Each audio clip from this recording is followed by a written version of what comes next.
au-delà des actions que nous menons auprès des partis politiques dans le but de désamorcer le climat social, l'ONG aussi a un caractère social. Ça se fait que nous avons été du côté du village de SOS pour apporter une assistance à ces enfants-là et leur donner de la joie au cœur. Nous avons fait des dons en vivres et nous avons participé vraiment à leur épanouissement. Pour nous, c'était impératif parce que certains de ces enfants de ce village se sont retrouvés par la faute des conséquences négatives que nous avons connues des crises post-électorales.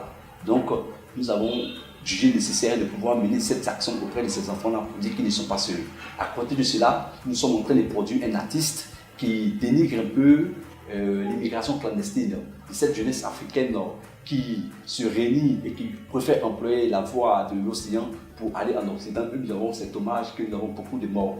À côté de cela, nous sommes en train de produire un film intitulé La technologie électorale que nous allons projeter dans différents endroits pour montrer un peu comment est-ce que les Ivoiriens ont peur des élections et rassurer les concitoyens que l'élection, ce n'est pas la guerre, l'élection, ce n'est pas une fatalité, l'élection, elle se fait tous les jours. Nous avons eu à passer des concours, nous avons eu à passer des examens où nous n'avons pas réussi, mais ce n'est pas la fin du monde. Donc l'ONG Élections sans contestation touche à tous les sujets et c'est pourquoi nous sommes très heureux d'accueillir toutes les personnes qui sont capables de comprendre le sens que nous voulons apporter à la Côte d'Ivoire, à savoir garantir une stabilité pour nos enfants, garantir une paix pour nos familles. Je pense que ça c'est seul prix que cette émergence tant souhaitée par tout le monde sera une réalité.